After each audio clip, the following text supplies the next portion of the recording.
चलिए हम लोग क्लास को स्टार्ट कर लेते हैं। और जैसा कि आपको बताया गया था कि पेपर 6 का ग्रुप बी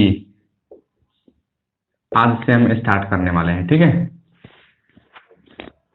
पेपर 6 का ग्रुप बी। ठीक है, और पेपर 6 के ग्रुप बी में आज का जो हम टॉपिक लेके आ रहे थे या थ्योरम लेके आ रहे थे, यह सब 2018 का क्वेश्चन है। ठीक है, क्वेश्चन बैंक का ही क्वेश्चन है और आपको इस तरीके से बताया जाएगा ताकि आपको ऐसा नहीं लगेगा कि हम इसको कुछ है नया तरीके से पढ़ रहे हैं या नया कुछ पढ़ रहे हैं। ठीक है, हर एक चीज को आप समझिएगा। ठीक है, तो सबसे पहले यहाँ से एक क्वेश्चन है जो कि क्वेश्चन बैंक का यह क्वेश्चन है और यहाँ से कहेगा क्या, डिफाइन ए डिवीजन रिंग और prove that every division ring has no divisor of zero. ठीक है, यही एक क्वेश्चन है। ठीक है, जो कि हम इसका पार्ट बाय पार्ट आपको करके हम आपको दिखाते हैं। ठीक है, तो सबसे पहले हम लोग यहाँ से डिवीजन रिंग का डेफिनेशन देखने वाले हैं। ठीक है, कि डिवीजन रिंग होता क्या है।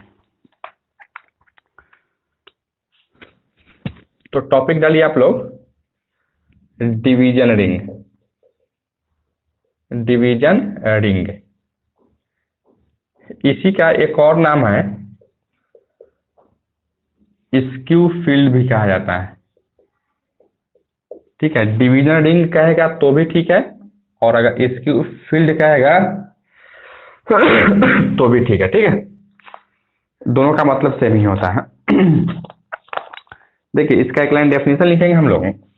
सबसे पहले आप रिंग तो जानते ही हैं कि रिंग क्या होता है। ठीक है, रिंग आपको जानना चाहिए था। ठीक है, एक बार फिर से हम थोड़ा सा रिकॉल करते हैं पीछे वाला पार्ट को। ठीक है, सबसे पहले होता है एक ग्रुप। ठीक है, और ग्रुप क्या होता है कि मान लो कि जी कोई एक सेट है। ठीक है, जी क्या है, कोई एक सेट है या क्या है आपका एनी सेट है, एनी नॉन जीरो सेट है, नॉन जीरो सेट है। और वो जो है ना, आपको कोई ऑपरेशन दिया गया है। ठीक है, यह कोई ऑपरेशन दिया गया था तो इस तरीके से लिखते हैं, जी कॉमा ओ लिखेंगे तो यह एक अलजेब्रिक स्ट्रक्चर बनता है। अलजेब्रिक स्ट्रक्चर इसको कहा जाता है। ठीक है, स्ट्रक्चर। और यही अलजेब्रिक स्ट्रक्चर जो है ना ग्रुप कहलाता है। ठीक है, यानी जी कॉमा ओ को हम लोग ग्रुप कहते हैं। ठीक है, कब है, जब यह 4 प्रॉपर्टी को फॉलो करता हो। ठीक है, कितने प्रॉपर्टी को फॉलो करता हो, 4 प्रॉपर्टी को फॉलो करता हो। और सबसे पहला प्रॉपर्टी क्या होता था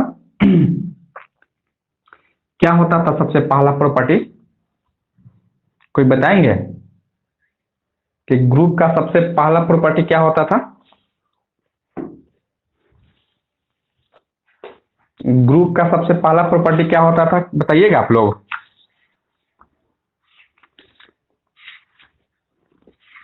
एनीवन?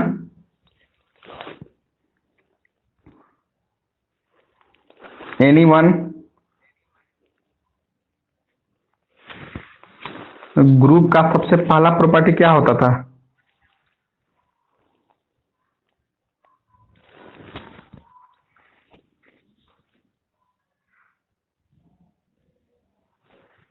एसोसिएटिव होता था पहला। सबसे पहला प्रॉपर्टी होता था क्लोजर प्रॉपर्टी। ठीक है, क्लोजर प्रॉपर्टी को फॉलो होना चाहिए था।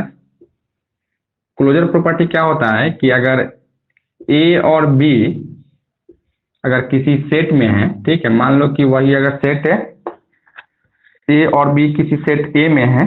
ठीक है, ए में है तो यहाँ जो ऑपरेशन लगता है ए ओ बी, वो भी क्या होना चाहिए था आपका, तो वो भी आपका उसी में होना चाहिए था। ठीक है, यानी ए में ही होना चाहिए था। यही क्लोजर प्रॉपर्टी होता है। उसके बाद 2 में होता था एसोसिएटिव प्रॉपर्टी। एसोसिएटिव प्रॉपर्टी होता था, ठीक है। उसके 3 नंबर में होता था existence of identity, existence of identity, और एक और होता था एग्जिस्टेंस ऑफ इनवर्स, ठीक है। अगर कोई भी अलजेब्रिक स्ट्रक्चर अगर यह 4 प्रॉपर्टी को फॉलो करता था तो उसको हम लोग ग्रुप कहते थे, ठीक है। यह चारों प्रॉपर्टी अगर फॉलो कर गया तो इसको हम क्या कहते थे, ग्रुप कहते थे, ठीक है। अगर ग्रुप कहते थे, ठीक है। और इसी में अगर एक और प्रॉपर्टी फॉलो करता हो, कॉम्यूटेटिव, कॉम्यूटेटिव अगर प्रॉपर्टी फॉलो करता हो, ठीक है, यानी कॉम्यूटेटिव में क्या होगा, A O B equal to B O A अगर हो जाए, for all A comma B किसी सेट ए से आएगा, तब इसी को हम लोग इसी को क्या कहते हैं, जी ओ को हम अबेलियन ग्रुप कहते थे। कौन सा ग्रुप कहते थे, अबेलियन ग्रुप कहते थे, ठीक है। तो यह तो हो गया ग्रुप की बात। अच्छा, अब हम आते हैं, एक और होता है सब ग्रुप होता है, ठीक है। तो मान लो कि यहाँ कोई एक हम सेट लेके चल रहे थे, ठीक है, एच है कोई सेट, और सेट इस तरीके से हम लेके चले हैं कि एच जो है ना वह जी का सबसेट है, जी का क्या है, सबसेट है, और ई भी एक अलजेब्रिक स्ट्रक्चर को बनाता है, यानी एच कॉमा ओ भी एक अलजेब्रिक स्ट्रक्चर है। और यही अलजेब्रिक स्ट्रक्चर फिर अगर यही चारों रूल को अगर फॉलो करता हो तो इसको हम कहेंगे सब ग्रुप कहते थे, ठीक है। उसको क्या कहते थे हम लोग, सब ग्रुप कहते थे, ठीक है। तो यह तो बात ग्रुप, सब ग्रुप और अबेलियन ग्रुप की हो गया, लेकिन हम तो बात कर रहे थे रिंग की, ठीक है। तो रिंग में भी सब चीज यही होता है, बस वहां क्या होता है, दो, जैसे यहाँ ऑपरेशन लेके चले हैं ना, तो वहां 2 ऑपरेशन होता है, और ऑपरेशन भी डिफरेंट टाइप के हो सकते हैं, एडिशन, मल्टीप्लिकेशन, कुछ भी हो सकता है, ठीक है। तो उसी तरीके से यहाँ देखें, आर कोई एक सेट है, ठीक है, और यहाँ 2 ऑपरेशन दिया गया है, are comma plus comma into, ठीक है। मतलब सीधा समझिए ना सर, रिंग में जो है ना 2 ऑपरेशन होता है, प्लस और इनटू का ऑपरेशन होता है, ठीक है। तो वही रिंग कहलाता है। तो उसी तरह से यहाँ से हमको डिवीजन रिंग और स्क्यू फील्ड की अगर हम बात करना चाह रहे थे, तो इसका अगर हम एक लाइन डेफिनेशन अगर देखेंगे तो क्या लिखेंगे हम लोग, तो देखिएगा, बस इतना ही समझिएगा कि रिंग में क्या होता है, तो 2 ऑपरेशन लगता है, ठीक है, यानी प्लस का भी रहेगा और इनटू का भी रहेगा, ठीक है। तो इसका डेफिनेशन लिखिएगा, एनी रिंग या ए ring are comma plus comma into having at least 2 elements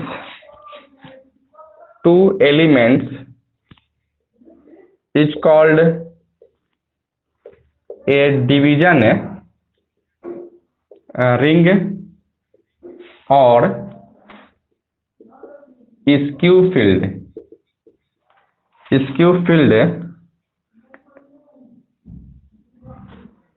if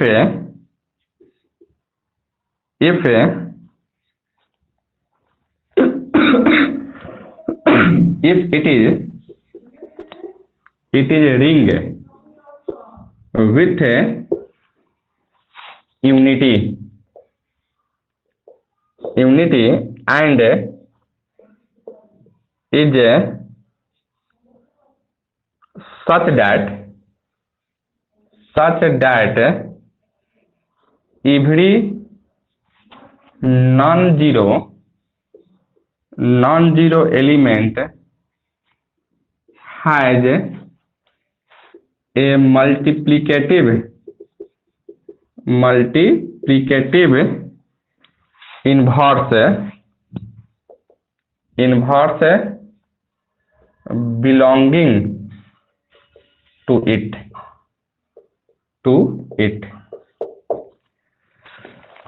that is,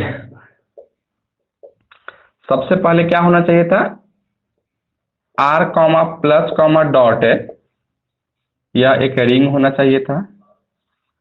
इसके बाद 2 नंबर में क्या होना चाहिए था, A dot 1 equal to 1 dot A equal to A, यानी हैज यूनिट एलिमेंट होना चाहिए था, यूनिट एलिमेंट।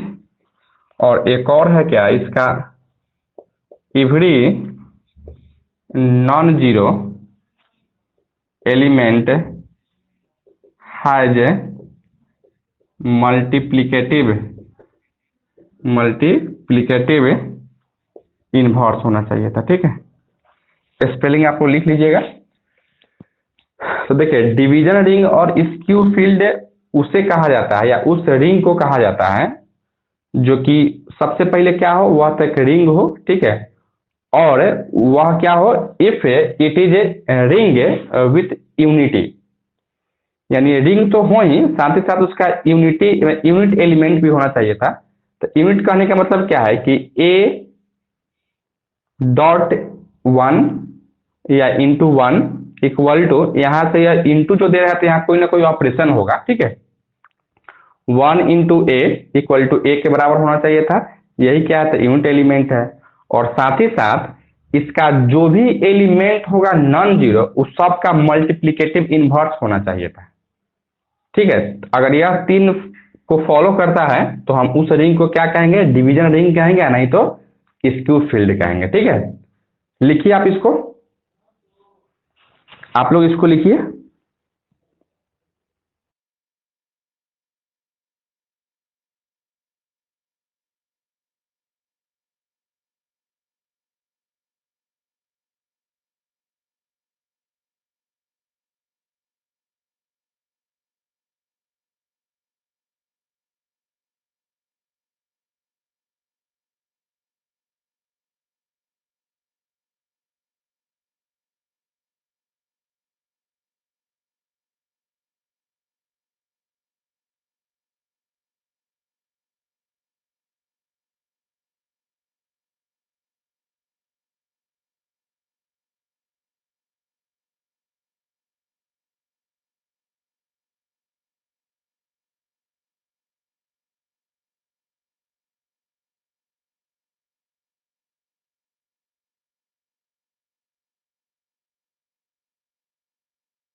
क्या लिख चुके हैं आप लोग,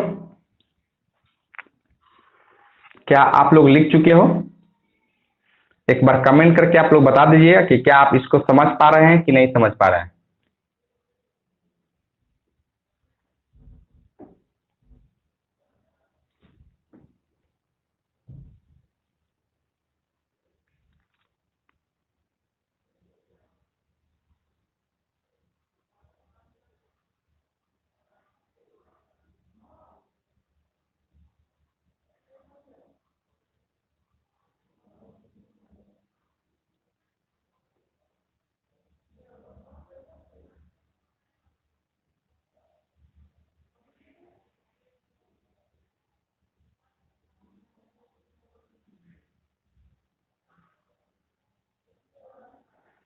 क्या नहीं लिखे हैं अभी तक?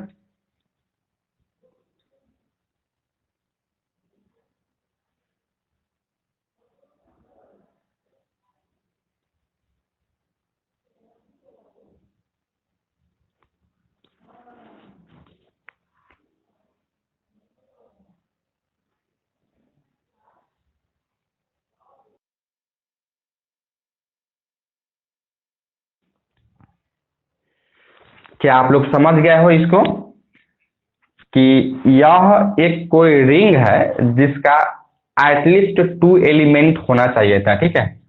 और इसी को हम क्या कहेंगे, डिवीजन रिंग कहेंगे या स्क्यू फील्ड कहेंगे, इफ रिंग विथ यूनिटी, यानी उसका जो एलिमेंट होगा उसके साथ अगर यूनिटी करते हैं तो वह, यानी ए डॉट 1 1.a के बराबर होना चाहिए था, और साथ ही साथ इसमें जितना भी एलिमेंट अगर एग्जिस्ट करेगा उस सब का जो है ना मल्टीप्लिकेटिव इनवर्स भी होना चाहिए था, नॉन जीरो एलिमेंट का। ठीक है, तो उसको क्या कहेंगे हम, डिवीजन रिंग कहेंगे। ठीक है, अच्छा अब आते हैं हम लोग, इसको तो समझ गए हैं डिवीजन रिंग क्या होता है। ठीक है, अब आइए इस पे एक थ्योरम था, वह थ्योरम को करते हैं। ठीक है, और यह दोनों मिला के आपको एक क्वेश्चन कह रहा था। ठीक है, सबसे पहले कह रहा है डिफाइन डिवीजन रिंग, और उसके बाद में उसी में एक और आपको क्वेश्चन दिया गया है, यानी थ्योरम टाइप के दिया गया था, वह थ्योरम को हम देख लेते हैं। ठीक है, थ्योरम में यही कहता है क्या, प्रूव दैट, जो थ्योरम था वह थ्योरम में यही कह रहा था कि prove that every division ring, बगल में लिख लीजिए स्क्यू फील्ड, इसी का एक और नाम है। ठीक है, एस फील्ड भी कहेगा आपको। स्क्यू फील्ड का मतलब क्या है, एस फील्ड भी कहेगा, has no divisor of zero. ठीक है, या तो नो डिवाइजर कहेगा और नहीं तो विदाउट जीरो डिवाइजर कह सकता है। ठीक है, या दोनों कहेगा, हम सब चीज लिख दिए हैं। ठीक है, अगर कोई भी चीज लिखेगा तो आप कंफ्यूज नहीं होइएगा कि यार नहीं पढ़े हम, ऐसा नहीं होना चाहिए। ठीक है, तो सबसे पहले आपको यह प्रूफ करना है क्या कि every division ring has no divisor of zero, मतलब उसका जो है ना डिवाइजर ऑफ जीरो नहीं होना चाहिए था। ठीक है, तो सबसे पहले हमको यह बात सीखना है क्या कि यह डिवाइजर ऑफ जीरो क्या है। ठीक है, डिवाइजर ऑफ जीरो क्या है, या विदाउट जीरो डिवाइजर क्या है, या नो डिवाइजर ऑफ जीरो क्या है। ठीक है, हम क्या ऐसा प्रूफ कर दे कि हम समझ जाएंगे कि वह क्या है, तो नो डिवाइजर ऑफ जीरो है। तो इसके लिए आपको यह चीज करना पड़ेगा। ठीक है, यहां से नो डिवाइजर ऑफ जीरो या विदाउट जीरो डिवाइजर। ठीक है, यह सब चीज के बारे में, इसको प्रूफ करने के लिए हमको क्या करना पड़ेगा कि हम लोग क्या कर लेते हैं कि यहाँ पे कोई ए और बी जो है ना, कोई एक दो एलिमेंट है किसी सेट से। ठीक है, एस से, और इस तरीके से सेट है सच दैट कि a B equal to zero है, ए बी इक्वल टू क्या है, जीरो है। तब अगर हम यह प्रूफ कर ले कि ए इक्वल टू जीरो और बी इक्वल टू जीरो। ठीक है, अगर इतना चीज अगर प्रूफ कर लेंगे तो हम कहेंगे क्या कि जो सेट हमको देगा, या जो सेट एस जो है ना, उसका जो है ना जीरो डिवाइजर या नो डिवाइजर ऑफ जीरो है, या विदाउट जीरो डिवाइजर है। ठीक है, यानी मेन हमको यही चीज हमको क्या करना है, तब प्रूफ करना था। ठीक है, और यहाँ एस जो है वह क्या है, तो डिवीजन रिंग होगा, क्योंकि एवरी डिवीजन रिंग आपको कह रहा था ना, तो वही चीज हमको करना था। ठीक है, ठीक है, तो आइए हम लोग, आप इतना ध्यान रखिएगा क्या कि यही चीज अगर हम प्रूफ कर लेंगे ना, तो हम कहेंगे क्या कि वह नो डिवाइजर ऑफ जीरो है या विदाउट जीरो डिवाइजर है। ठीक है, इतना चीज को हमको करना है। ठीक है, तो आइए हम सब इसको प्रूफ कर लेते हैं। ठीक है, प्रूफ करते हैं, यहां से शुरू कर लेते हैं, यहां से हम शुरू कर लेते हैं। ठीक है, और इसको जो है ना कहीं साइड में हम लिख देते हैं कि यहां से ए और बी अगर एस में है तो हमको यह, और इस तरीके से है सच दैट कि ए बी अगर जीरो है तो हमको क्या प्रूफ करना है, ए इक्वल टू जीरो और b equal to zero proof कर लेना है। ठीक है, अगर इतना हम प्रूफ कर लिए तो हम समझेंगे क्या वह जीरो डिवाइजर है। ठीक है, सबसे पहले यहाँ देखिए, लेट डी बी ए स्क्यू फील्ड क्या है यार, डी क्या है तो स्क्यू फील्ड है, अर्थात हम कह सकते हैं यहाँ से डिवीजन रिंग है, डिवीजन रिंग है, ठीक है, डिवीजन रिंग है। देन डी इज रिंग, अगर यह डिवीजन रिंग है तो स्वाभाविक बात है डी क्या होगा तो रिंग होगा, D ring with unit element, unit element 1 and each non-zero element of D possesses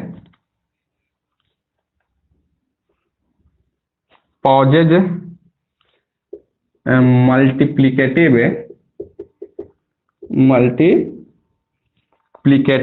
inverse. या तो अभी डेफिनेशन में ही हम लोग देखे हैं, डिवीजन रिंग अगर है, अगर या कहीं अगर डी क्या है कोई डिवीजन रिंग है तो डी रिंग विथ यूनिटी होगा, ठीक है, यूनिट एलिमेंट होगा, और उसका जितना भी प्रत्येक नॉन जीरो एलिमेंट है वह सब का क्या होना चाहिए था तो मल्टीप्लिकेटिव इनवर्स होना चाहिए था, ठीक है। अर्थात यह चीज जो लिखे हैं यह डेफिनेशन के थ्रू से लिखे हैं, यह सब चीज हम जानते हैं, ठीक है। अच्छा, अब हमको क्या प्रूफ करना है यहाँ से, वी हैव टू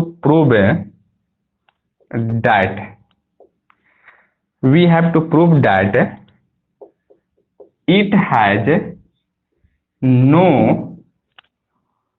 जीरो या no divisor of zero, no divisor of zero, ठीक है, प्रूफ करना है।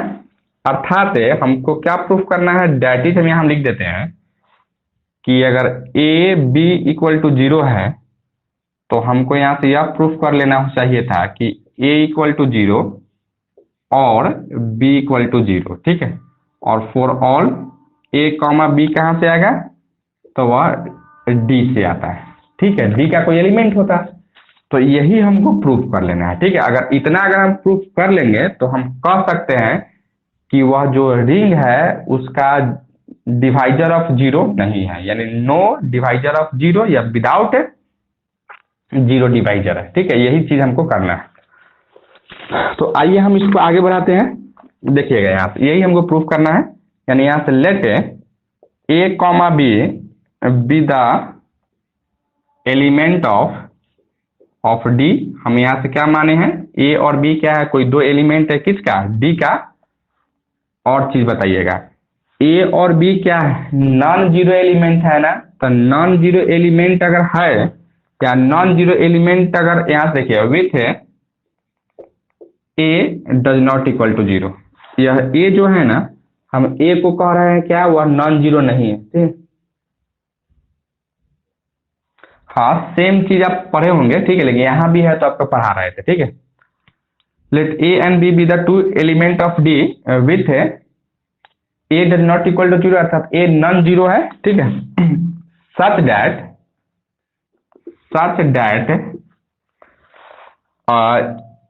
That a B equal to zero, हमको इस तरीके से लेके चलना है कि ए बी इक्वल टू क्या हो तो जीरो हो, ठीक है।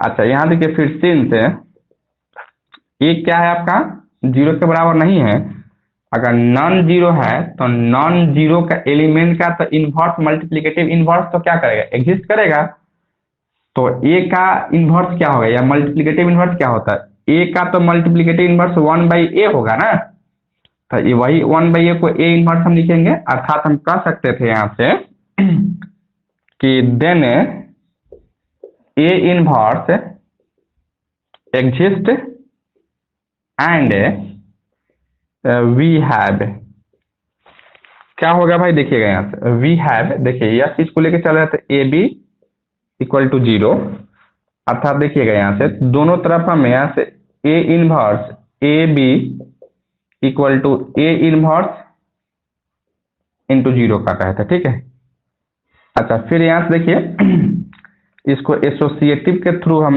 ए इनवर्स ए बी लिख सकते हैं, इसको इक्वल टू यह जीरो लिख सकते हैं। ठीक है, यह जीरो है, यहाँ से हम इसको जीरो कर रहे थे। अच्छा, फिर यहाँ से देखिएगा दिखाई दे रहा था ना, यहाँ से लिखते हैं। ठीक है, अब आप इसको लिख सकते हो ए इनवर्स ए क्या हो जाता है, 1 हो जाता है। ए इनवर्स ए क्या हो जाता है, 1 हो जाता है। अर्थात यहाँ से क्या लिखोगे, 1 into b equal to zero, और यहाँ से लिख लीजिए सिन से ए इनवर्स इक्वल टू 1 हो जाता है। फिर यहाँ से क्या लिखोगे, बी इक्वल टू जीरो हो गए। तो देखिए यहाँ से हम a B equal to zero लेके चले हैं और बी इक्वल टू जीरो ला लिए। अभी हमको क्या करना है, a B equal to zero लेके चलना है, बी हमको जीरो ला लिए।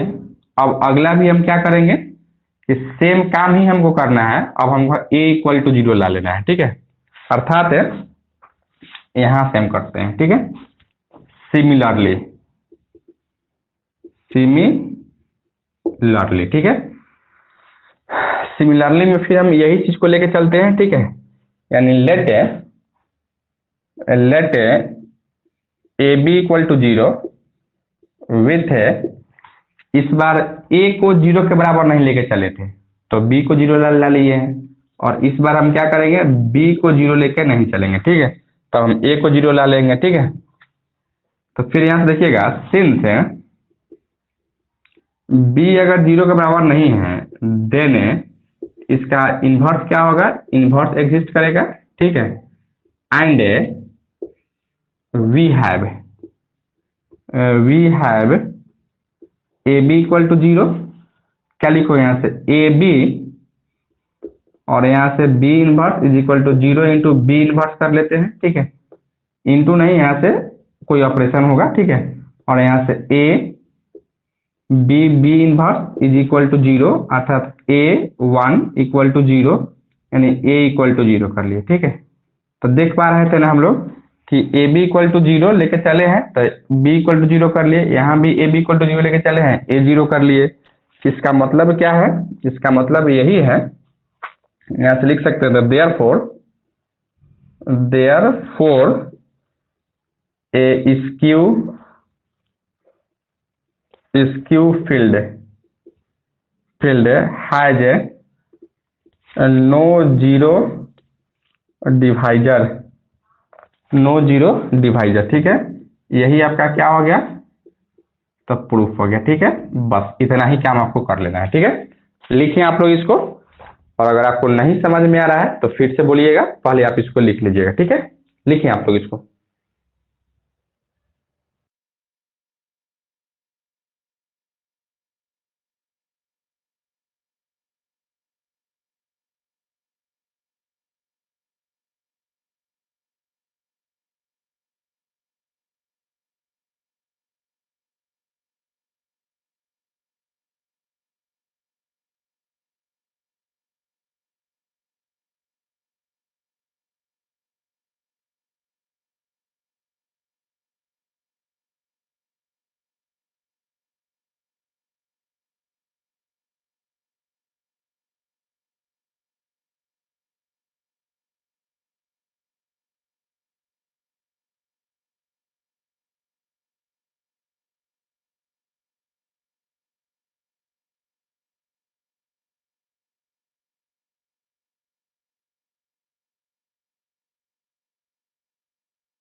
क्या एग्जाम से रिलेटेड कुछ नोटिफिकेशन आया है या नहीं आया है अभी तक?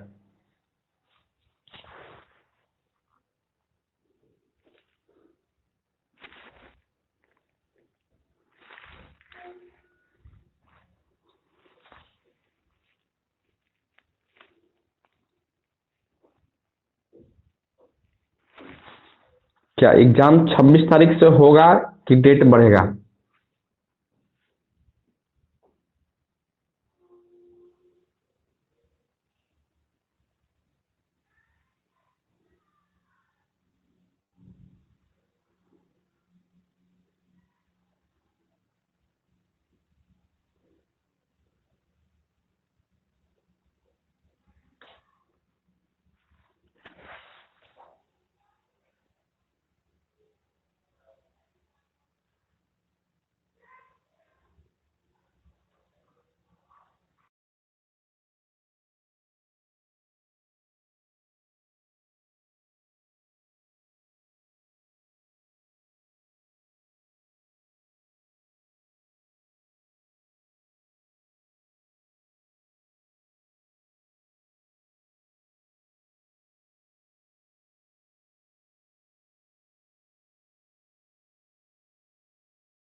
क्या लिख चुके हैं आप लोग?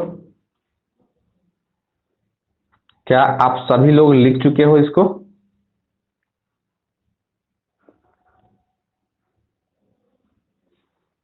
एक बार आप ये भी कमेंट करके बता दीजिए कि क्या आप इस चीज को समझ पाए या नहीं समझ पाए, क्या इस थ्योरम को समझ गए हो या नहीं समझे हो। अगर सेम चीज अगर आपसे रिपीट करता है तो फिर आप इसको बना पाएंगे या नहीं बना पाएंगे। सभी स्टूडेंट्स एक बार कमेंट कर लीजिए, जो भी स्टूडेंट ज्वाइन किए हैं।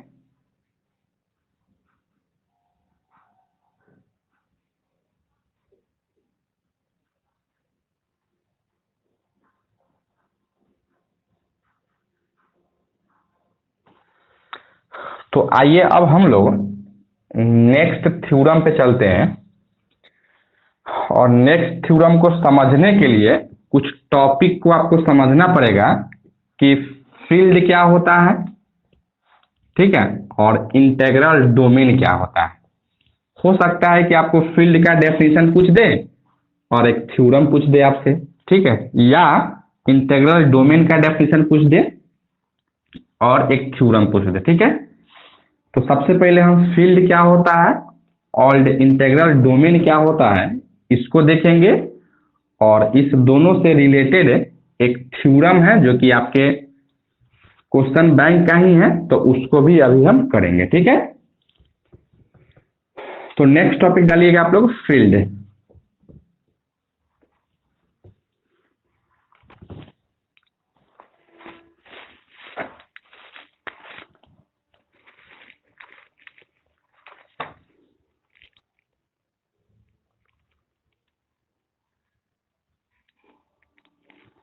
फील्ड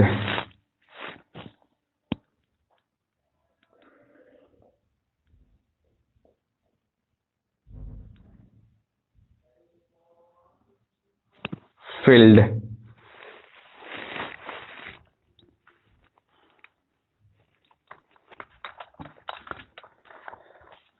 तो देखिएगा फील्ड क्या होता है, इसका एक लाइन डेफिनेशन अगर हम लिखना चाहें तो हम लिख सकते थे, दिखाई तो दे ही रहा था, ठीक है। यहां से लिखेंगे ए ring are comma plus comma dot which has at least two elements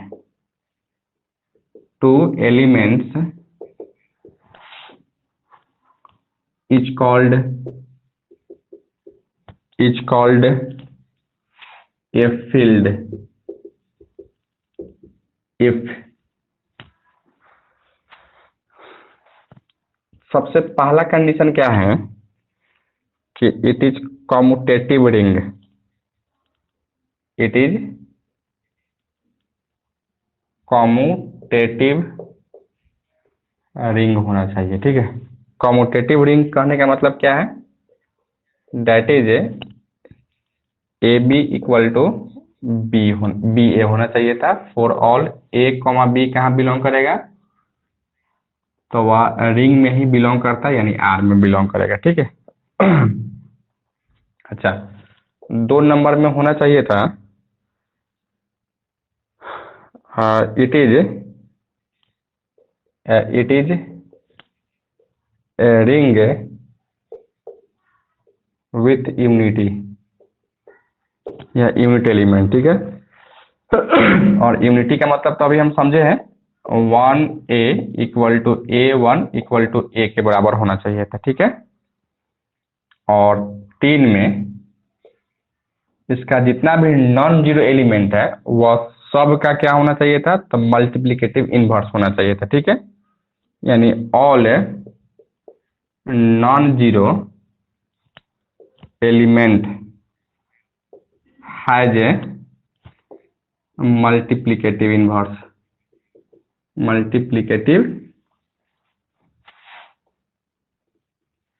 inverse होना चाहिए था, ठीक है। कोई भी रिंग अगर इतना चीज को फॉलो करता हो तो उसको हम क्या कहेंगे, फील्ड कहेंगे, ठीक है। उसी तरीके से हम लोग इंटीग्रल डोमेन कह सकते थे, ठीक है। इंटीग्रल डोमेन में आते हैं हम लोग, इंटीग्रल डोमेन कुछ खास नहीं है, सेम चीज ही है, ठीक है। यह दोनों प्रॉपर्टी को फॉलो होना चाहिए था और साथ ही साथ यहाँ से जो ऑल नॉन जीरो एलिमेंट है उसका जो मल्टीप्लिकेटिव इनवर्स एग्जिस्ट कर रहा था फील्ड में, लेकिन इसमें क्या होना चाहिए था, वह विदाउट जीरो डिवाइजर होना चाहिए था 3rd नंबर कंडीशन में, ठीक है। यानी सेम चीज ही हम लिखने वाले हैं, ठीक है, लेकिन इसको ऐसे लिखेंगे, ए ring are comma plus comma dot with more than one element is called integral domain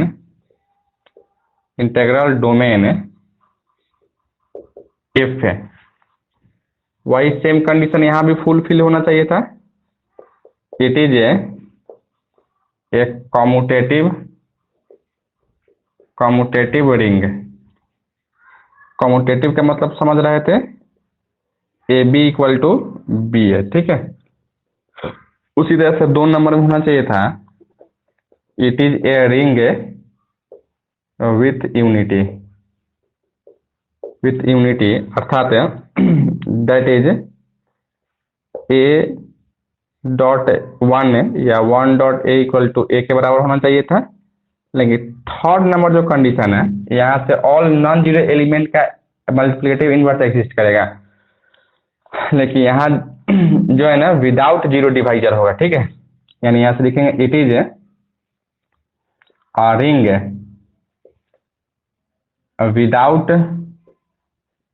without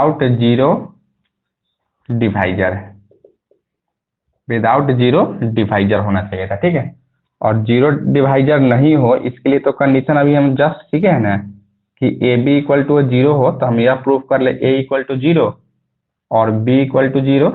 अगर इतना अगर प्रूफ कर लेंगे तो हम कहेंगे क्या कि वह विदाउट जीरो डिवाइजर है। ठीक है, तो यही इंटीग्रल डोमेन और फील्ड का डेफिनेशन है। आप लोग इसको लिख लीजिए, हो सके एग्जाम में पूछते हैं तो इस तरीके से आपको लिख देना है। ठीक है, लिखिए आप लोग इसको जल्दी।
क्या लिख चुके हैं ना आप लोग?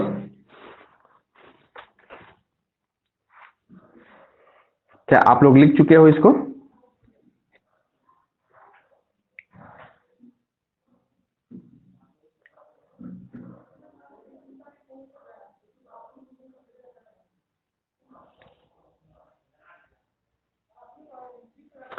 लिख चुके हैं ना आप लोग? तो लिख चुके हैं तो समझे तो नहीं होंगे कि समझ भी गए हो आप लोग? बस इतना ही चीज को समझिए कि यह सब प्रॉपर्टी को फॉलो होना चाहिए था। ठीक है, अगर यह फॉलो होगा तो इसी रिंग को फील्ड कहेंगे। अगर यह सब अगर फॉलो करेगा तो इसी रिंग को हम इंटीग्रल डोमेन कहेंगे। ठीक है, ठीक है। और फील्ड और इंटीग्रल डोमेन में क्या अंतर है? दोनों प्रॉपर्टी तो दोनों में सेम है, ठीक है। बस यहाँ जो लास्ट वाला जो प्रॉपर्टी है, इसका प्रत्येक नॉन जीरो एलिमेंट का मल्टीप्लिकेटिव इनवर्स एग्जिस्ट करेगा, और इसका जो है ना विदाउट जीरो डिवाइजर हो जाएगा, ठीक है। बस इतना ही चीज आपको समझना है, ठीक है। अब आइए इस दोनों से रिलेटेड एक थ्योरम को करते हैं, जो कि आपके क्वेश्चन बैंक का ही है, ठीक है। तो आइए हम उसको भी कर लेते हैं।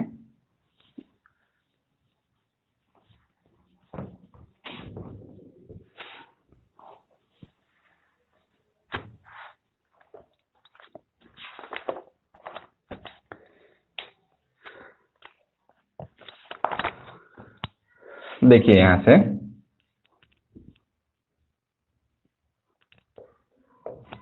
थ्योरम का स्टेटमेंट क्या कहता है आपसे, या थ्योरम का स्टेटमेंट आपसे कहता है कि एवरी फील्ड, एक मिनट रुकिएगा, हाँ, every field is an integral domain, prove that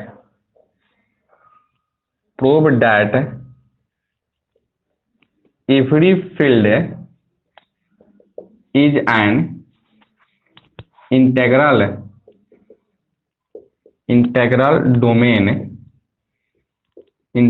domain, but the converse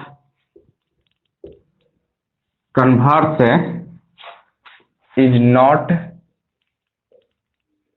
necessarily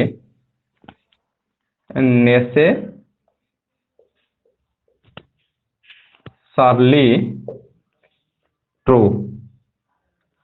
इसका मतलब क्या है कि प्रत्येक फील्ड इंटीग्रल डोमेन होगा, बट कन्वर्स इसका क्या होगा, प्रत्येक इंटीग्रल डोमेन फील्ड नहीं होगा, ठीक है। यही चीज हमको प्रूव कर लेना है, ठीक है।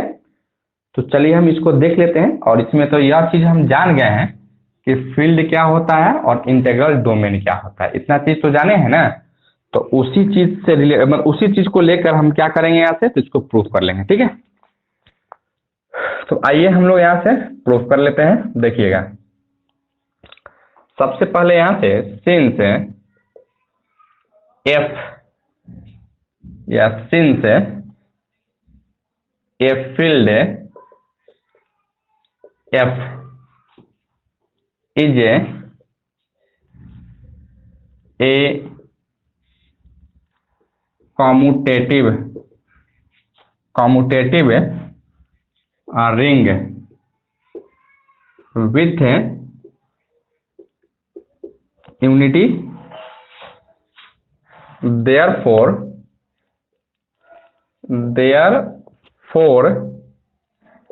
in order to show that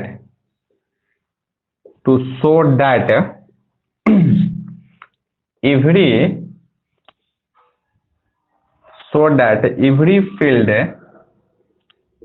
is an integral domain.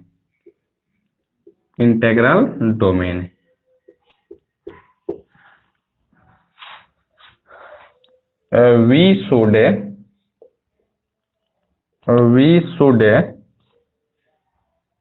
show that a field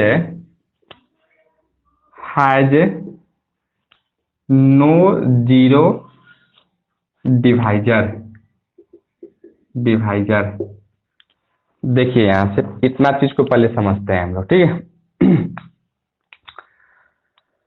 हमको यह बात को प्रूफ करना है कि फील्ड जो है ना इंटीग्रल डोमेन होगा। तो इंटीग्रल डोमेन और फील्ड में क्या अंतर है?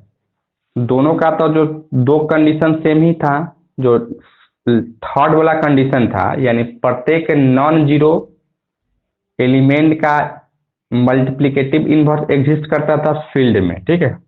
लेकिन इंटीग्रल डोमेन में क्या था कि उसका जो है ना विदाउट जीरो डिवाइजर होना चाहिए था, ठीक है। विदाउट जीरो डिवाइजर के लिए तो हम तो वह दो कंडीशन पहले ही फुलफिल कर रहा था, दोनों में सेम ही था। बस हम लास्ट वाला जो कंडीशन है, वह लास्ट वाला कंडीशन हम यह प्रूव कर लेंगे कि कि क्या है, विदाउट जीरो डिवाइजर है, ठीक है।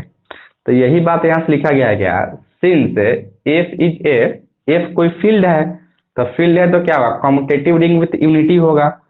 कॉम्यूटेटिव रिंग विथ यूनिटी का मतलब दोनों कंडीशन फुलफिल हो गया, रिंग भी हो गया और यूनिटी के साथ है, ठीक है। तो दो कंडीशन तो फुलफिल हो गया। In order to show that, और हमको क्या प्रूफ करना था, तो every field is an integral domain. अब जब इंटीग्रल डोमेन हमको प्रूफ करना है, तो इंटीग्रल डोमेन में क्या होता है, तीन कंडीशन होता है, जो कि फील्ड में भी तीन कंडीशन होता था, जिसमें दोनों का दो कंडीशन तो मैच ही कर रहा था। जो थर्ड कंडीशन जो इंटीग्रल डोमेन का था, वह क्या है, विदाउट जीरो डिवाइजर होना चाहिए था। तो यही बात लिखे हैं, we should show that field has a no zero divisor, यानी हमको फील्ड में हमको यह प्रूफ कर लेना है कि क्या होना चाहिए था, उसका जीरो डिवाइजर नहीं होना चाहिए था, ठीक है, या विदाउट जीरो डिवाइजर होना चाहिए था।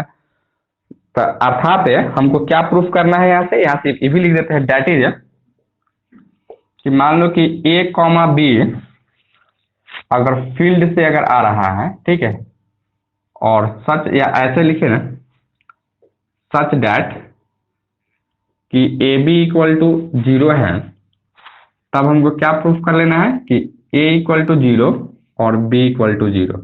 अगर इतना अगर हम प्रूफ कर लेंगे ना, तो हम कहेंगे यह फील्ड एफ जो है ना, उसका जो है ना नो जीरो डिवाइजर है। अब जैसे नो जीरो डिवाइजर होगा, तो हम कह सकते थे प्रत्येक फील्ड क्या होगा, एक इंटीग्रल डोमेन होगा, ठीक है। तो यही बात हमको प्रूफ करना है, ठीक है। तो आइए हम सब आगे बढ़ते हैं। Let a comma b be the element of field F with a does not equal to zero. फिर वही बात, सच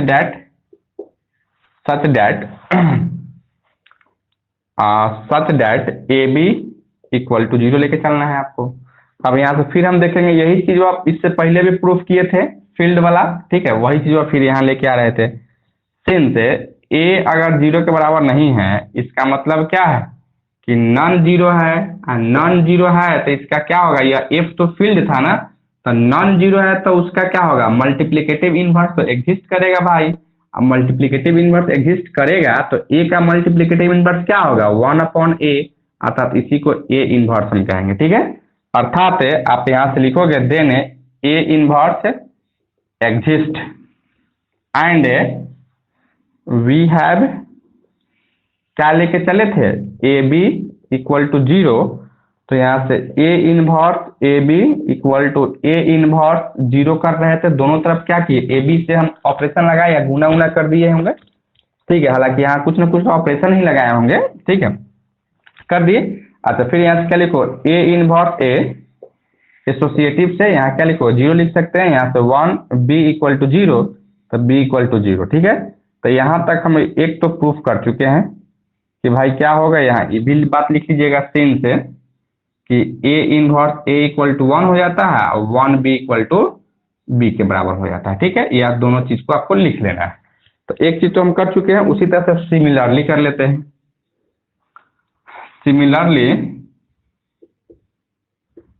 सिमिलरली, ठीक है।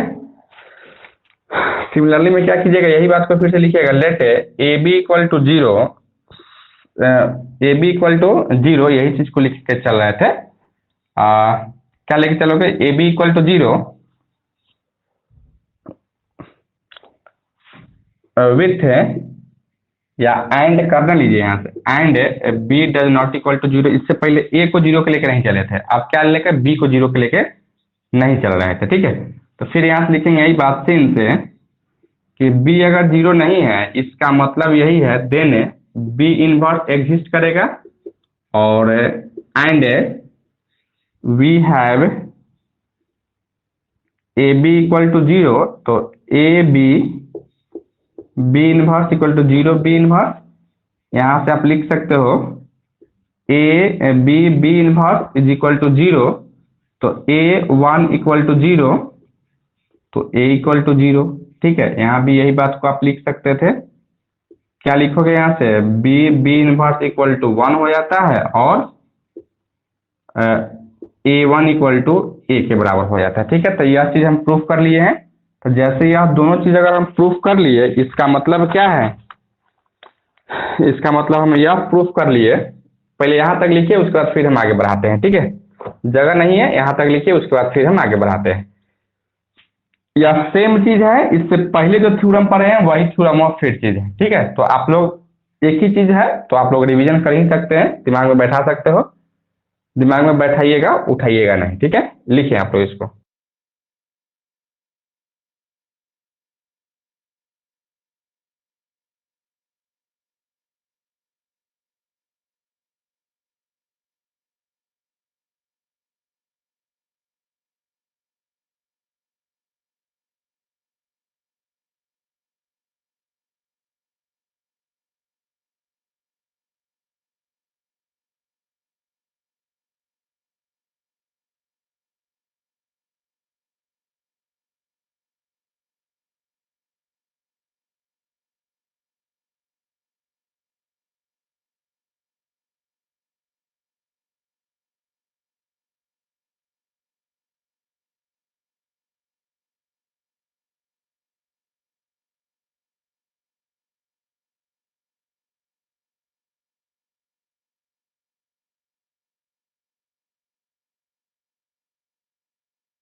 क्या लिख चुके हैं आप लोग?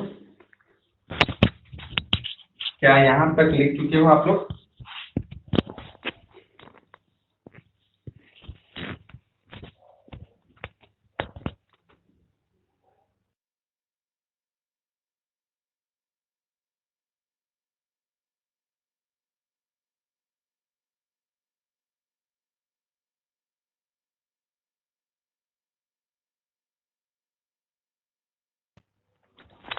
लिख चुके हैं ना आप लोग? यहां तक समझ भी गए हो?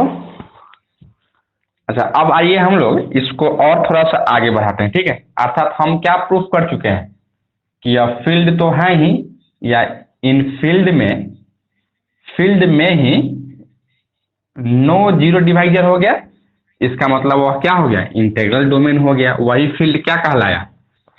तो इंटीग्रल डोमेन कहलाया। और यही तो हमको प्रूफ ही करना था, ठीक है, कि प्रत्येक फील्ड क्या होना चाहिए था? तो इंटीग्रल डोमेन होना चाहिए था। यही चीज हमको प्रूफ भी करना था।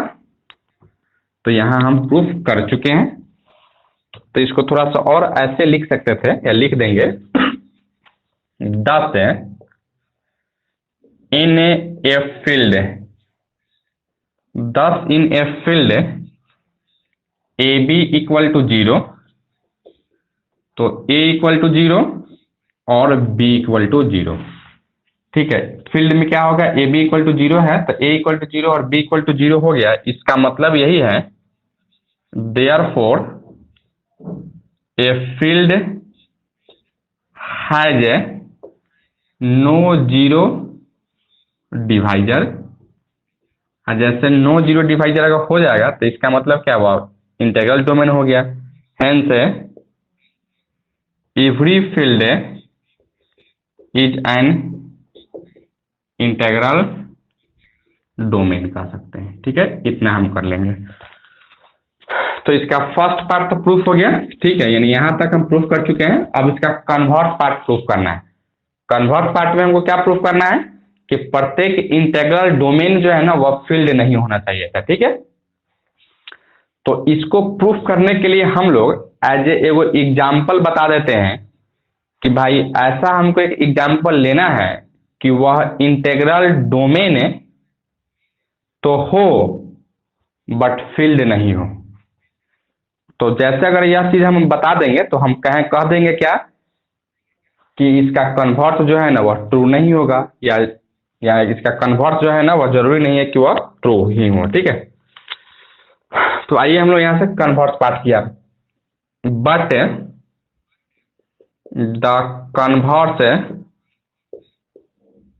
Part of theorem is proved by taking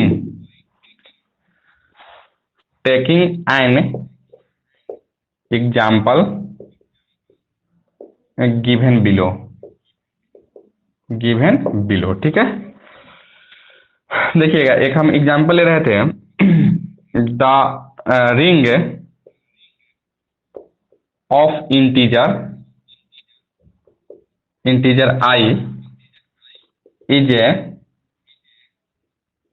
commutative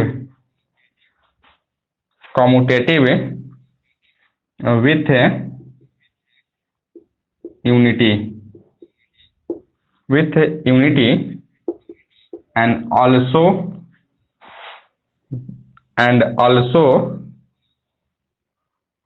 does not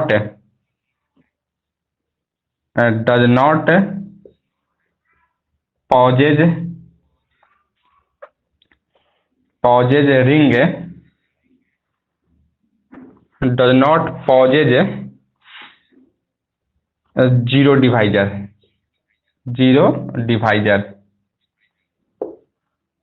divisor, ठीक है। देखिए, हम एक ऐसा एग्जांपल ले रहे थे जो कि रिंग जो है ना सेट ऑफ इंटीजर का है और कम्यूटेटिव विथ यूनिटी है, ठीक है, लेकिन वह क्या है? जीरो डिवाइजर उसमें नहीं है, ठीक है।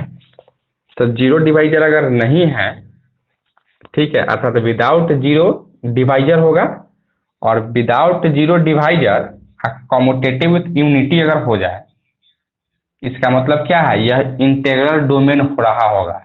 इंटीग्रल डोमेन यह है। देखिए अब हम क्या प्रूफ कर देंगे, या यह हम बता देंगे कि यही जो है ना सेट ऑफ इंटीजर फील्ड नहीं होगा। ठीक है, यही चीज हमको बता देना है। ठीक है, अर्थात यहां से लिखेंगे hence the ring of integer I is a integral domain. यही बात अभी बोले हम, इंटीग्रल डोमेन। इसका मतलब क्या है, यह इंटीग्रल डोमेन है। ठीक है, but it is not a field. यही एक फील्ड नहीं होगा। ठीक है, because because the multiplicative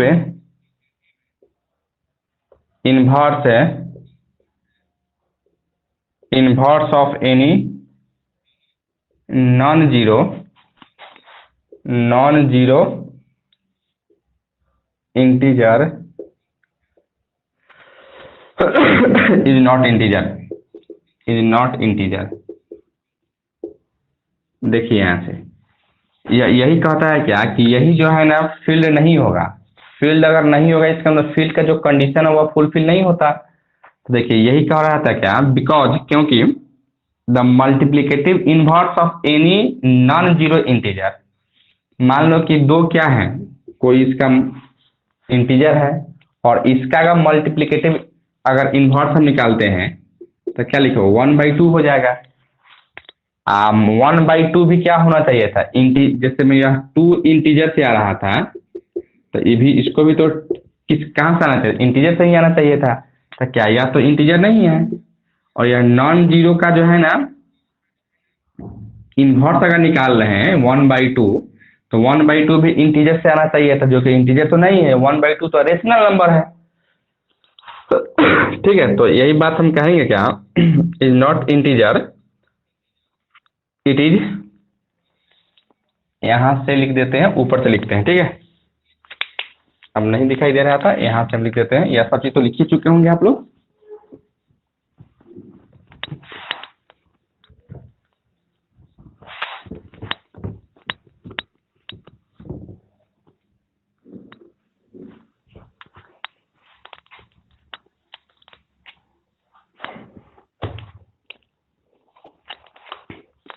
it is, यहां से लिखिएगा नीचे से, it is rational rational number है यह। ठीक है, इंटीजर नहीं है। That is that is that is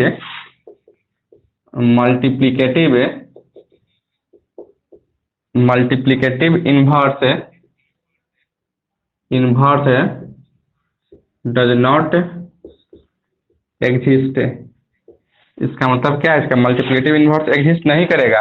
और जैसे ये एग्जिस्ट नहीं किया, then I comma plus comma dot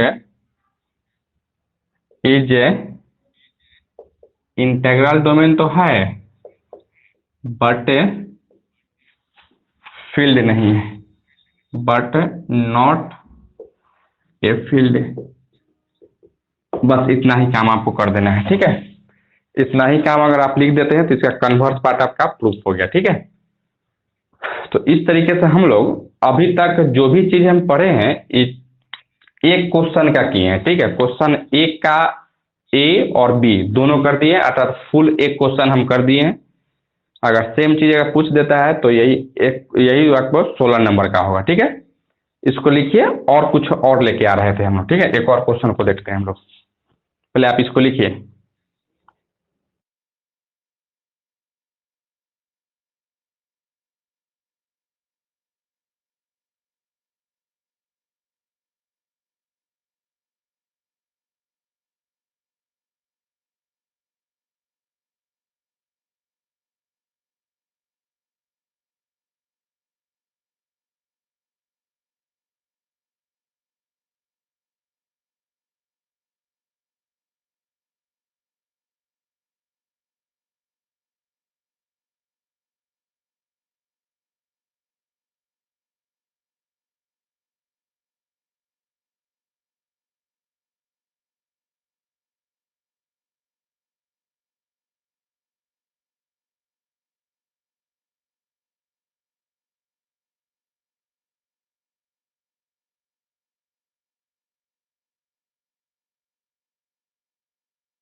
क्या लिख चुके हैं आप लोग इसको?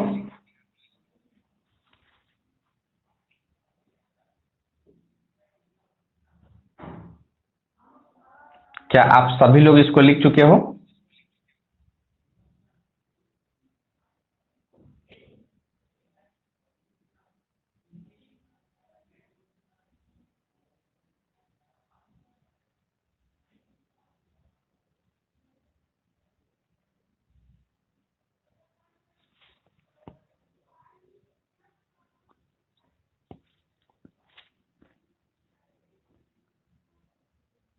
समझ भी गए हैं?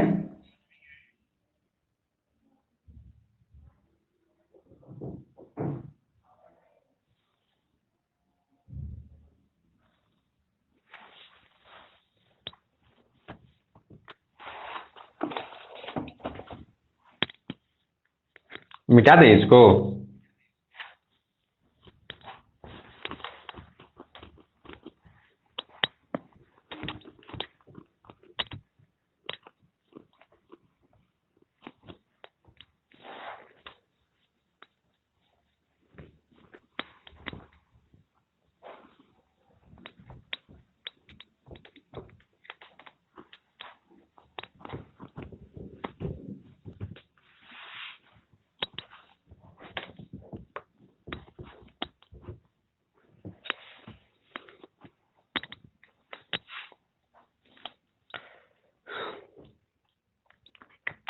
आपसे अब हम नेक्स्ट टॉपिक में आते हैं, ठीक है।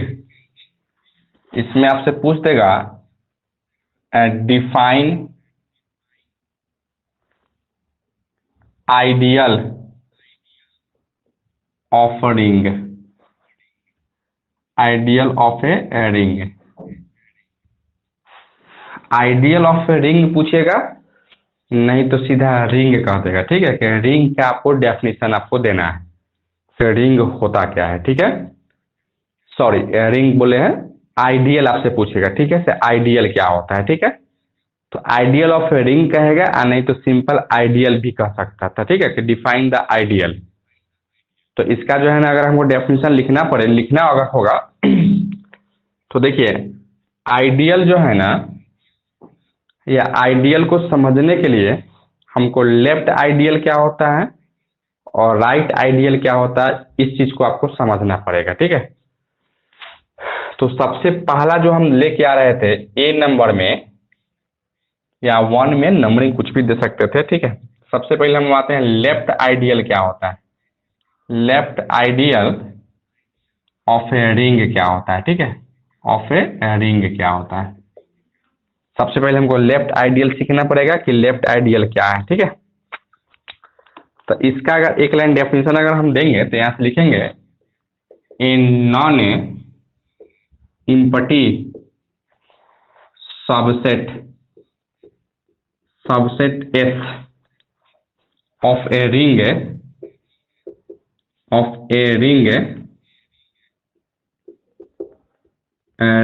Are is said to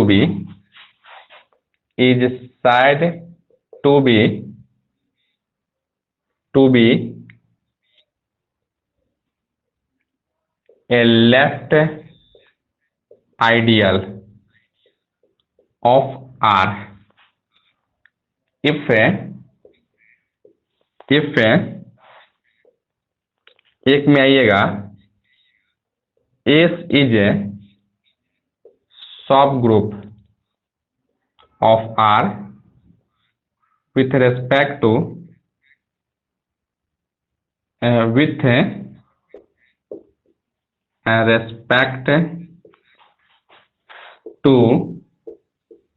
addition। दो में आपको आना पड़ेगा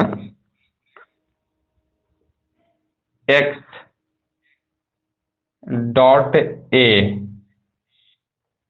बिलोंग करेगा S में फॉर ऑल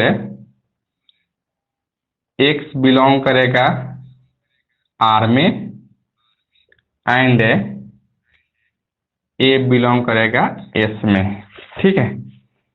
इसमें बिलोंग करना चाहिए था, ठीक है। एक्स आर में और ए एक्स में बिलोंग करना चाहिए था, ठीक है। तब जाके हम कहेंगे क्या है कि एस क्या है, कोई नॉन इम्पटी सबसेट है किसका, तो रिंग आर का।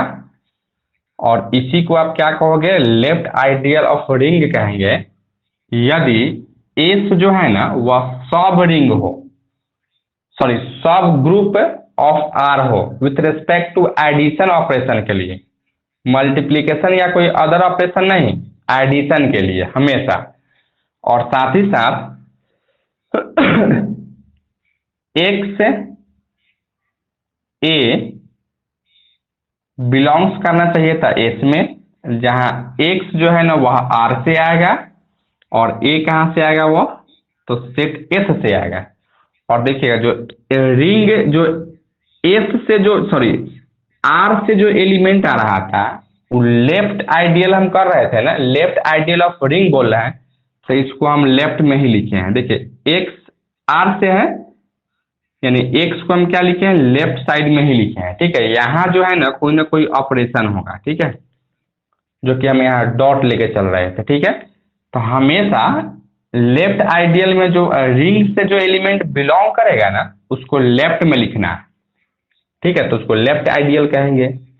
उसी तरीके से हम लोग नेक्स्ट में आते हैं, यानी बी में या दो में ना कह सकते हो, right ideal, right ideal of a ring. इसका भी डेफिनेशन सेम चीज लिखेंगे हम लोग, a non empty subset S of a ring R is said to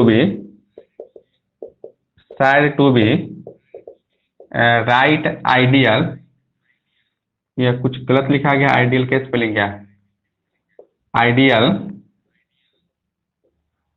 of are if, एक में क्या होना चाहिए था, तो S is subgroup of R with respect to addition, ठीक है। विथ रेस्पेक्ट को शॉर्ट में लिख दिए हैं, डब्ल्यू का मतलब विथ, आर का मतलब रेस्पेक्ट और टू का मतलब टी। और दो में क्या है, यहां से देखिए, या एक्स को लेफ्ट साइड में लिखे थे ना, तो अब हमको एक्स को क्या लिखना है, राइट साइड में लिखना है, अर्थात ए डॉट एक्स बिलोंग करेगा इसमें फॉर ऑल ए, तो एक्स कहाँ बिलोंग करता, आर में, एंड ए कहाँ बिलोंग करेगा, तो एस में बिलोंग करेगा, ठीक है। तो यह क्या हो जाएगा, राइट आइडियल हो जाएगा, ठीक है। अब हम, मेरा डेफिनेशन क्या था, आइडियल ऑफ रिंग था ना, तो अब यहाँ से हम लोग आइडियल ऑफ रिंग की बात करते हैं, ऑफ ए रिंग की बात करते हैं। तो इसका डेफिनेशन अगर लिखिएगा तो लिख सकते हैं, a non empty subset S of a ring R is said to be ideal also a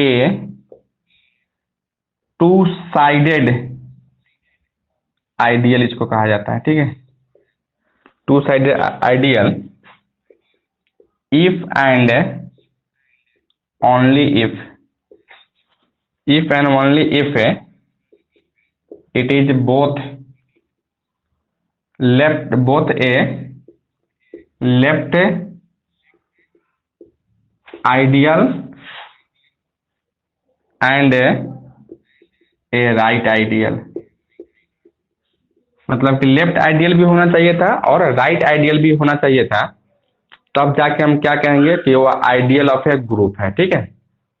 तो इस तरीके से हम लोग क्या सीखें कि ideal of A group, ideal of a ring सीखने के लिए सबसे पहले हमको लेफ्ट आइडियल क्या होता है, राइट आइडियल क्या होता है, तब जाके आइडियल ऑफ ए रिंग हम देखेंगे, ठीक है।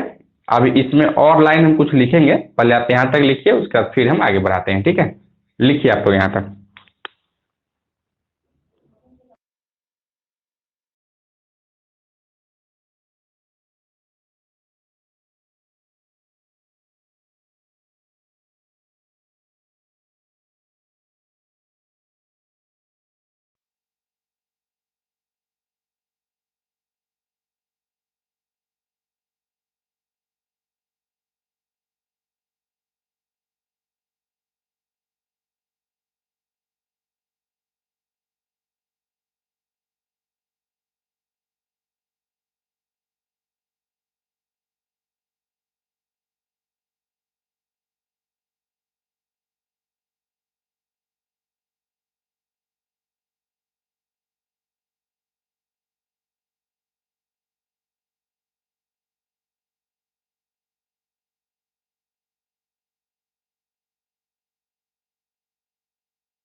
क्या लिख चुके हैं आप लोग इसको?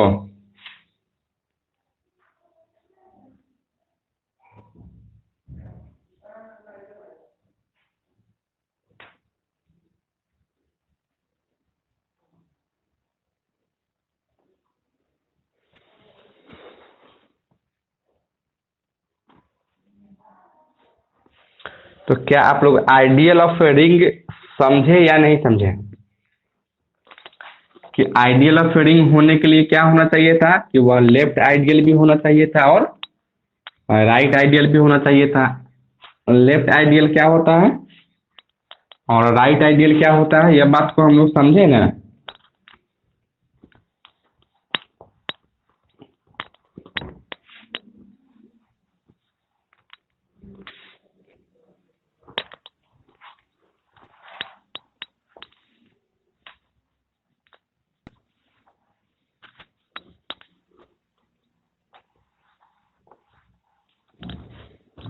देखेंगे इसी चीज में हम और थोड़ा सा आगे बढ़ाते हैं, और आइडियल ऑफ रिंग में ही 10 है, पैराग्राफ चेंज करके लिखिएगा आप लोग।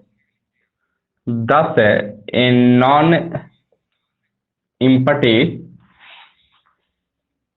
Subset S of a ring R is said to be is said to be an ideal of R if if है, सबसे पहले क्या होना चाहिए था, S is a subgroup of R under addition, under लिखिए तो, और नहीं तो विथ रेस्पेक्ट लिखिए तो, बात दोनों सेम ही है, ठीक है।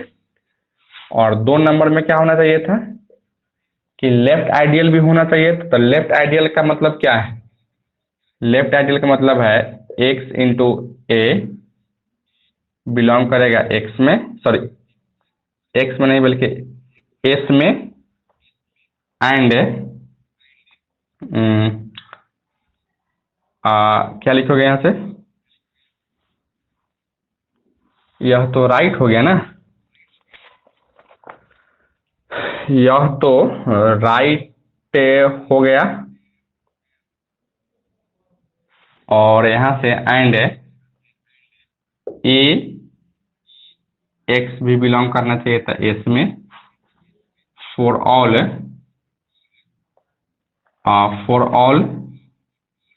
एक्स बिलोंग करेगा आर में, एंड ए बिलोंग करेगा एस में।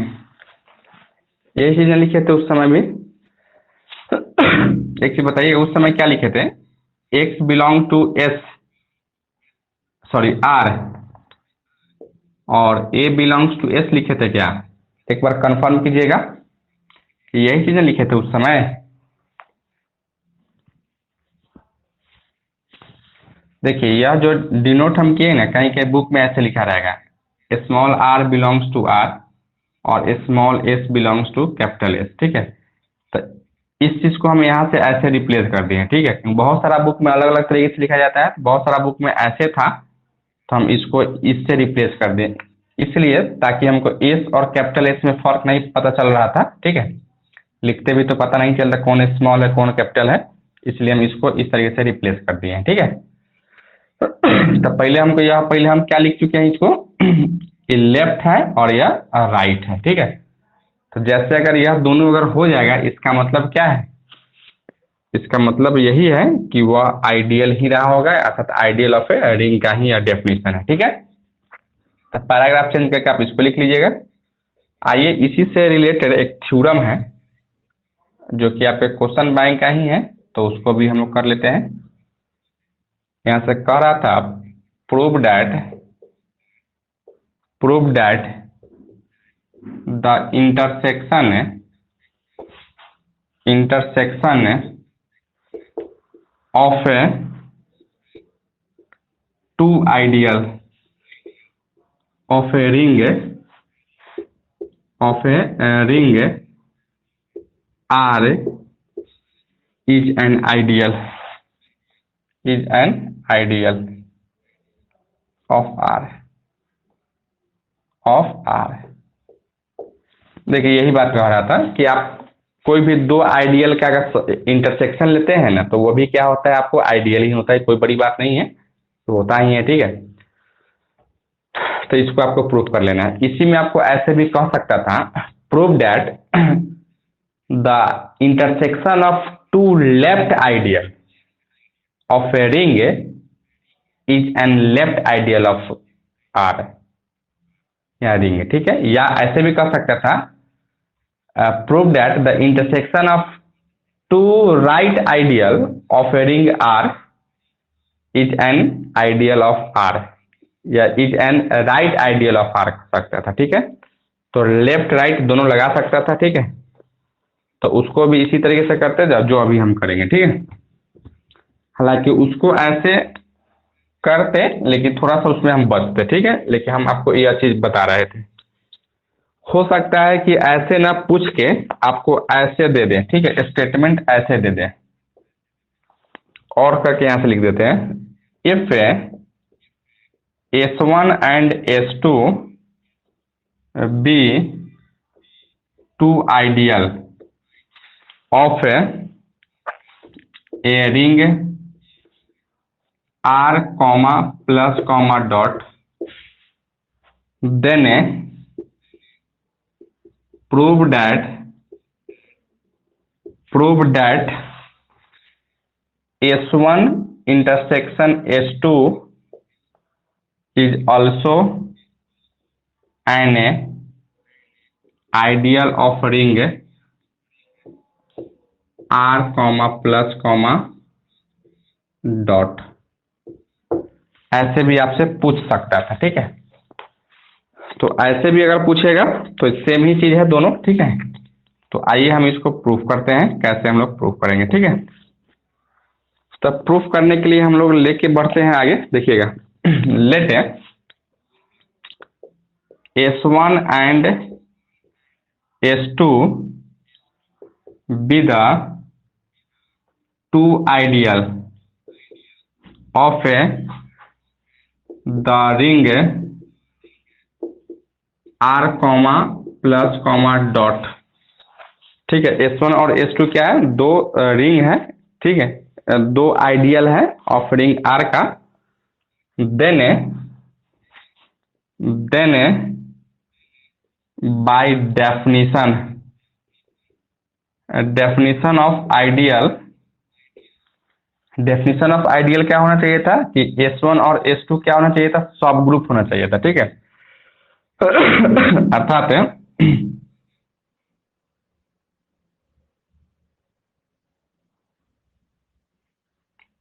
Ideal, by definition of ideal S1 plus dot and S2 plus dot R subring of R comma plus comma dot, ठीक है। अब यहाँ सब रिंग होगा कि सब ग्रुप होगा, ठीक है, इसमें थोड़ा सा कंफ्यूजन है, इसको हम कंफर्म करते हैं, ठीक है। पहले आप लोग यहाँ तक लिखिए, तो लिखिए आप लोग यहाँ तक।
लिख चुके हैं आप लोग। यहाँ पे सब रिंग ही होगा, ठीक है, क्योंकि सब रिंग में सिंपल सी बात है कि रिंग में तो 2 ऑपरेशन होता है ना। बस यही है कि एस जो है ना आर का सबसेट है, तो सब रिंग होगा। क्या यही सेम चीज हम लोग पढ़े थे क्या पार्ट 2 में? क्या सेम चीज हम लोग पढ़े थे पार्ट 2 में? हमको तो याद नहीं आ रहा था।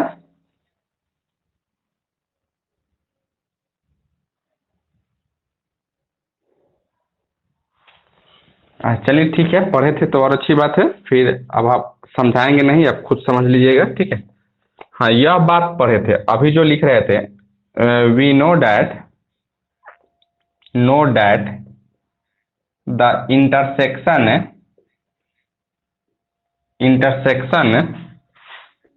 ऑफ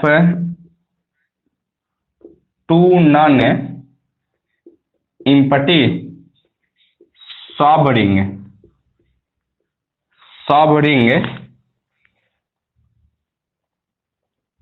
ऑफ रिंग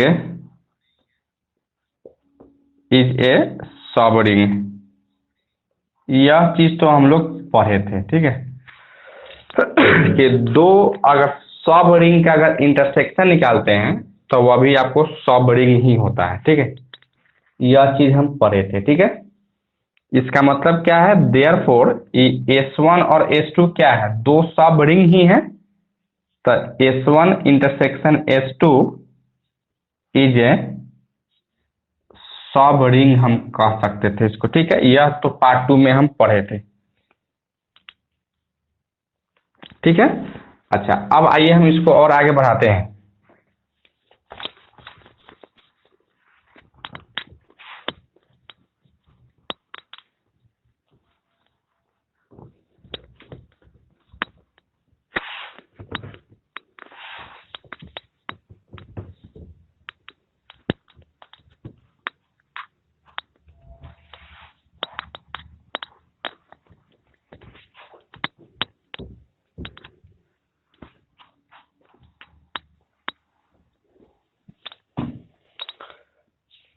तो यह चीज तो पढ़े थे। देखिएगा, अब हमको क्या प्रूफ करना है, कि हमको यह प्रूफ कर देना था क्या, कि now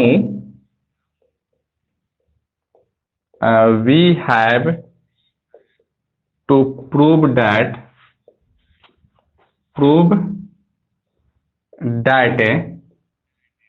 S1 intersection S2 is an ideal of the ring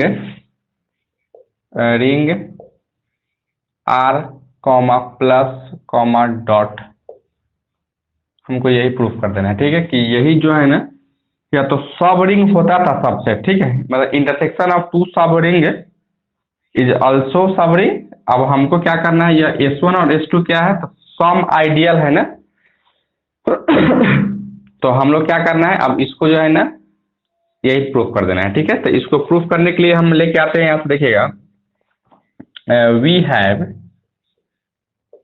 have देखिएगा, अगर ए कोई एलिमेंट है जो कि या S1 इंटरसेक्शन S2 से बिलोंग कर रहा है, दोनों के इंटरसेक्शन से बिलोंग कर रहा है, तो स्वाभाविक बात है कि ए S1 से भी बिलोंग करेगा एंड ए S2 से भी बिलोंग करेगा, तब ना दोनों के इंटरसेक्शन से भी बिलोंग करेगा। अच्छा, यहाँ से देखिए, since S1 and S2 are ideal, therefore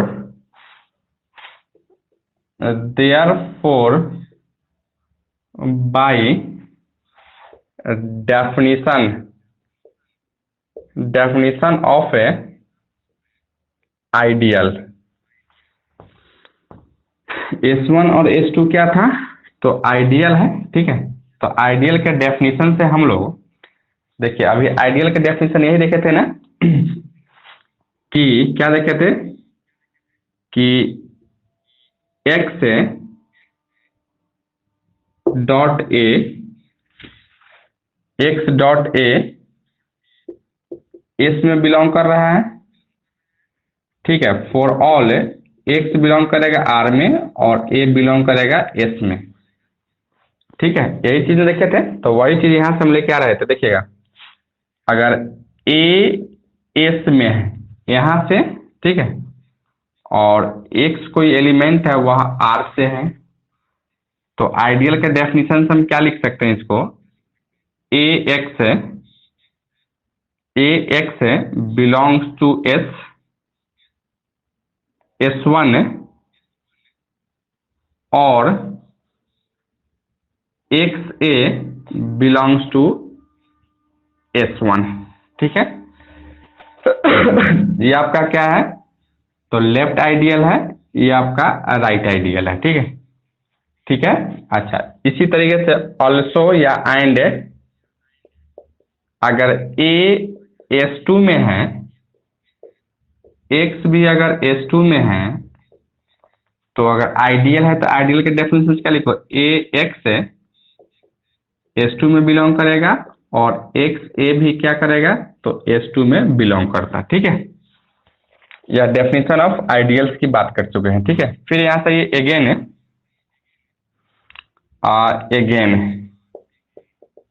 देखिएगा, यहां से अगर ए एक्स अगर एस वन में है, ठीक है, और ए एक्स भी अगर एस टू में है, यहां से ए एक्स अगर एस वन में है और ए एक्स एस टू में है, तो स्वाभाविक बात है कि इसके सेम ही चीज दोनों में है, तो उसके इंटरसेक्शन में भी सेम ही चीज होगा। अर्थात यहां से क्या लिखोगे, यहां से लिखोगे A X belongs to S one intersection S two में, ठीक है। वही सेम चीज यहां से इसको लेके आइए कि अगर ए एक्स बिलोंग करेगा एस टू में, कॉमा अगर एक्स ए बिलोंग कर रहा है, यहाँ कुछ गड़बड़ हो गया, ठीक है। गड़बड़ यह हो गया कि यह दोनों लेके आए हैं ना, तो यह दोनों लेके चलना चाहिए था हमको। तो यहाँ से हम कह सकते थे कि एक मिनट रुक जाइएगा, यहाँ से हम कह सकते थे कि ए एक्स अगर एस वन में है और एक्स ए अगर एस टू में है, इसका मतलब क्या है कि इसका मतलब है, फिर कुछ गड़बड़ हो गया क्या, कि एक्स ए, ठीक है, या एक्स ए अगर एस वन में है और एक्स ए ही एस टू में है, इसका मतलब क्या कर सकते थे, एक्स ए जो है ना S one intersection S two में भी हो सकता था। जैसे अगर यह चीज अगर हो गया, तो हम सब यहां से लिख सकते थे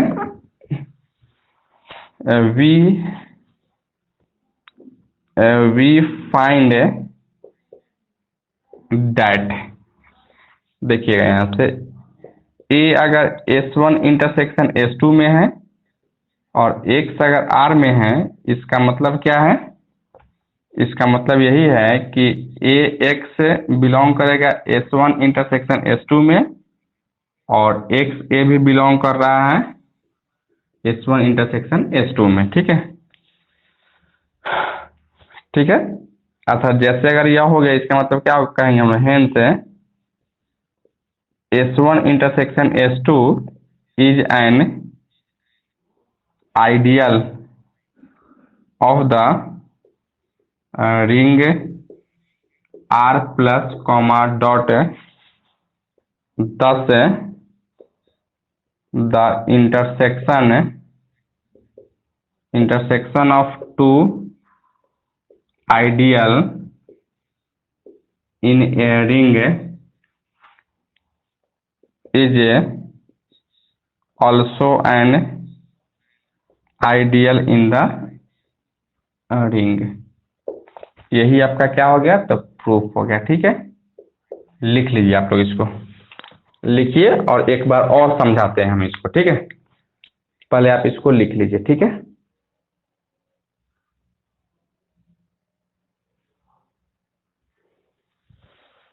एंड वाला लाइन में x बिलोंग करेगा, ओ सॉरी, यहाँ पे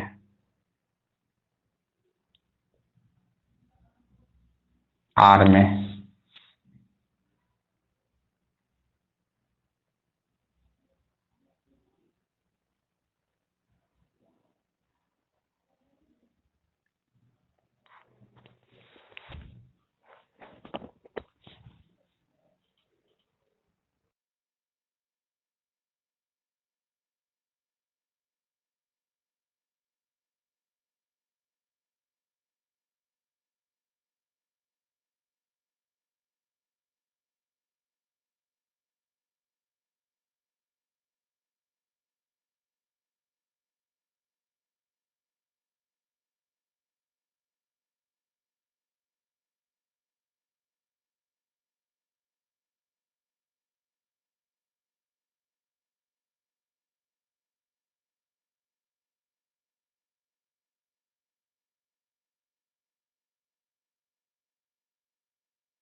क्या लिख चुके हैं आप लोग?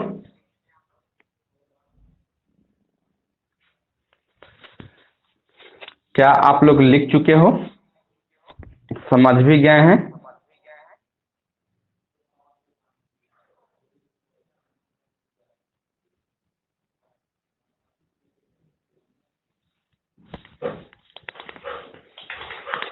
क्या आप लोग समझ भी गए हो?